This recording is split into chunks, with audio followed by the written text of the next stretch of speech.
যে যাই ভাবে ভাবুক, এক প্লেটে খাবার মাখিয়ে খাওয়া বা ইফতার খাওয়া এটা কিন্তু মুসলমানদের জন্য সুন্নত। অনেকের কাছেই ব্যাপারটা একটু কেমন লাগে মনে হলেও আমাদের কিন্তু প্রতি বছরই এভাবে এক প্লেটে ইফতারি করা হয়। আসসালামু আলাইকুম, সবাই কেমন আছেন?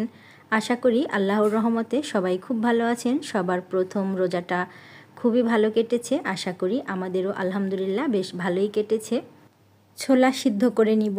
ছোলাগুলো যদি গরম পানি দিয়ে ভিজিয়ে রাখা যায় তাহলে খুব তাড়াতাড়ি হয়ে যায়, তবে আমি একটু আলসেমির কারণে ঠান্ডা পানি দিয়েই ছোলাগুলো ভিজিয়ে রেখেছিলাম। আমার ছোলাগুলো ভিজতে বেশ খানিকটা সময় লেগেছে। সেহরির রান্নাগুলো আমি দুপুরেই করে নিব একের মধ্যে, তাহলে আমার দুইটা কাজ হয়ে যাবে, আমার ছেলেটাও খেতে পারবে, আবার একবারে বিকালে তাহলে আমার এতটা সময় নিয়ে দাঁড়িয়ে রান্না করতে হবে না। তো এটা ভেবেই এই তো দুপুরের রান্নাবান্না চড়িয়ে দিয়েছি, তবে একটু দেরি করেই দিয়েছি। এক দুই রকমের রান্না হবে, খুব একটা বেশি কিছু রান্না করব না, যার জন্য বট ভুনা করব। বট ভুনাগুলো দেখে কিন্তু একটু কালচে কালচে মনে হচ্ছে, এটার কারণ এগুলো তো ছাড়িয়ে বেশ কয়েকদিন পর্যন্ত জ্বালিয়ে নিয়েছি, তখন হলুদের পরিমাণ একটু জ্বালানোর সময় কম হয়েছে বলে এরকম কিন্তু কালো কালো লাগছে। যেহেতু এগুলো তেলে একটু ভেজে নিলে খুব সুন্দর ফ্লেভার বের হয়, তাছাড়া বটে একটু যদি তেল তেল থাকে খেতেও ভালো লাগে, যেহেতু এগুলোতে এক্সট্রা চর্বি নেই। তা আমি লবণ, হলুদ আর একটু শুকনো মরিচ পাউডার দিয়ে ভালো করে ফ্রাই প্যানের মধ্যে কিন্তু একটু ভেজে নিয়েছি। এতে করে খুব সুন্দর একটা ফ্লেভার আসবে। কে এভাবে ভেজে রান্না করেন চাইলে কিন্তু কমেন্ট করে জানাতে পারেন। এক সাইড করে আমি এর মধ্যে গরম মশলাগুলো তেলের মধ্যে ভেজে আদা বাটা, রসুন বাটা, জিরে বাটা দিয়ে, তেলের পরিমাণটা মনে হচ্ছিল কম, তো সেক্ষেত্রে কয়েকবার করেই তেল দিয়ে দিচ্ছি। তেল যত কম খাওয়া যায় ততই ভালো। অনেকে আমাকে কমেন্ট করেন যে এত তেল কম খান কেন? কম আর কোথায় খেতে পারি বলুন তো? যদি প্রথমে একটু স্যাঁচড়ামি করে কম দিই, দ্বিতীয়বার কিন্তু তার থেকে আমাকে বেশি দিতে হয়। তো চেষ্টা করি, সেটা সবসময় পারি না। ভালো করে মশলা ভুনা করে এই তো বটের সঙ্গে মিশিয়ে নিয়েছি। মশলার সঙ্গে বটগুলো ভালো করে ভুনা করে নিয়েছি। এবার কিছুটা আলু দিয়েছি। আলু না দিলে আমার ছেলে একদমই খেতে চাবে না, ও মাংসের মধ্যে আলুটা খুবই পছন্দ করে। ভালো করে কিছু সময় কষিয়ে নিয়ে এই তো কিছুটা সিদ্ধ হবে। বটগুলো আগে থেকেই সিদ্ধ করা, আলু সিদ্ধ হবে, তাই এতটুকু পানি দিয়েছি। আমি চাচ্ছিলাম একটু ঝাল ঝাল করে রান্না করব, তাই কিন্তু শুকনা মরিচগুলো তেলের উপরে দিয়ে দিয়েছিলাম। এভাবে শুকনা মরিচ দিলে দেখা যায় যে ভাত খাওয়ার সময় একটু ডলে নেওয়া যায়, অতটা ঝাল ছাড়ে না, যেহেতু বাবাইটা খাবে তো ওর কথা ভাবতে হয়। আমার প্রিয় আপু ভাই আন্টিদের কাছে একটাই অনুরোধ, যদি আজকের ভিডিওটি ভালো লেগে থাকে প্লিজ একটি লাইক দিতে ভুলবেন না। এখন যেহেতু মাহে রমজান চলছে, সবাই কিন্তু সবার পছন্দের খাবারগুলোই রান্নার তালিকার পাশাপাশি ইফতারির তালিকাতে রাখতে হয়, তবে সেক্ষেত্রে অবশ্যই চেষ্টা করবেন সবজি খাওয়ার জন্য।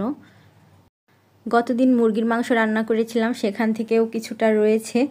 আর এখন আমি একটা সবজি রান্না করব, চিংড়ি মাছ দিয়ে লাউ ভাজি করব। এখানে চিংড়ি মাছগুলো কিন্তু আমি রসুন আর পেঁয়াজের সঙ্গে তেলের মধ্যে ভেজে নিয়েছি। সবজির পরিমাণ খুবই অল্প, এটা থেকে যাবে, এটা আমার ছেলেও খেতে চাবে না, যার জন্য খুবই অল্প করে একটু রান্না করলাম, একেবারেই না হলেই না সবজি এর জন্য। সংসারের টুকিটাকি কাজগুলো গোছানো ছিল, আরও কিছু গুছিয়ে নিয়েছি, তাই রান্নার পাশাপাশি তেমন কোনো কাজ নেই। তবে তার মধ্যেও কিছু ভাগ আছে, যেমন আপনি কোনটাকে কাজ বলবেন আর কোনটাকে কাজ বলবেন না সেটাও কিন্তু আপনার চিন্তা ভাবনার ব্যাপার। রোজা থেকে সব মুসলিমরাই কিন্তু চেষ্টা করে একটু বেশি করে আমল করার জন্য, তো আমার মনে হয় এটাও কিন্তু একটা কাজের মধ্যেই।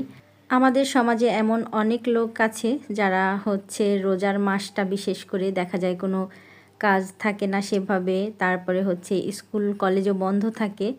তো কিছু কিছু মানুষ আছে আমারও দেখা, তো তারা দেখা যায় যে কাজকর্মের ফাঁকে যেটা করতে বেশি ভালোবাসে সেটা পরনিন্দা।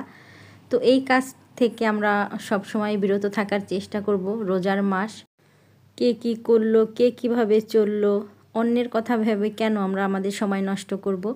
এটা কাউকে উদ্দেশ্য করে বা কাউকে কষ্ট দেওয়ার জন্য আমি বলিনি, আমার কথাগুলো মনে হলো, তো সেখান থেকেই আসলে বলা। এখন কিন্তু আমি এই যে ইফতারির জন্য রান্নাবান্না শুরু করে দিয়েছি। দুপুরের রান্নাবান্না করতে করতে প্রায় 2টা থেকে 2:30 বেজে গেছে। তো বাবাইটা গোসল করে আসার পরে সে তো খাবে না কোনো রকমে, কিন্তু চোখ লাল করে একদম পেট পাকিয়ে তার বমি আসতেছিল, যার জন্য বুঝিয়ে কোনো রকমে খাওয়ানো হয়েছে। তো সব বাচ্চারাই এরকম একটু বায়না করে, আমরাও ছোটোবেলায় এরকমই করেছি। ছোলাগুলো ভুনা করার শেষের দিকে। আর এখন আমি বেসনের গোলাটা করে নেব। বেসনের গোলা কিন্তু যখন বেগুনি বা হচ্ছে আলুর চপ বানানোর কিছু সময় আগে যদি গুলিয়ে রেখে দেওয়া যায় তখন বেশ ভালো হয়। এই গোলাটা খুব সুন্দরভাবে দেখা যায় ঘন হয়ে যায়। বড়া বানানোর জন্য ডালটা মেখে নিয়েছি। এই ডালগুলো তো আমি আগেই রেডি করে রেখেছি। এখন শুধুমাত্র একটু পেঁয়াজ মরিচ তারপরে একটু মশলা দিয়ে জাস্ট মেখে নিয়েছি। আলুটাও ভর্তা করা শেষ। আলু ভর্তাগুলো খুব নর্মালভাবেই করেছি, তার মধ্যে শুকনা মরিচ দিয়েছি আর হচ্ছে পেঁয়াজ বেরেস্তা দিয়ে করা। আর এখানে এই যে আলুর চপগুলো বেসনের মধ্যে দিয়ে ভেজে নেওয়া হয়েছে। এক বেসনের গোলা দিয়েই কিন্তু কয়েক রকমের ইফতারি খুব সংক্ষিপ্তভাবে বানানো যায় সময় বাঁচিয়ে। তো আমি আজকে খুব একটা বেশি ঝামেলার মধ্যে যাইনি। আর দেখা যায় বাসায় মাত্র 3 জন লোক আমরা, আপনাদের ভাইয়া, বাবাইটা আর আমি। তো সেখান থেকেও যদি একজন না থাকে অফিসের কাজে, আসলে পুরুষ লোক যেহেতু কর্মস্থলেই বেশি ব্যস্ত থাকে, তো সেখান থেকে প্রতিনিয়ত তাদের আমরা আমাদের পাশে পাবো এমনটাও কিন্তু আশা করা উচিত না। আমার ছেলে ইফতারি করতেছিল আর বারবার তার বাবাইয়ের কথাই মনে করতেছিল। তাকে কোনো রকমে বোঝানো হয়েছে যে বাবাইকে সবসময় আসলে কাছে পাওয়া যায় না। তো এভাবে কে কে ইফতারি মাখিয়ে খান চাইলে কিন্তু জানাতে পারেন। আজ এই পর্যন্তই, পরবর্তীতে আবার নতুন কোনো ভিডিওতে কথা হবে। সবাই ভালো থাকবেন। আল্লাহ হাফেজ।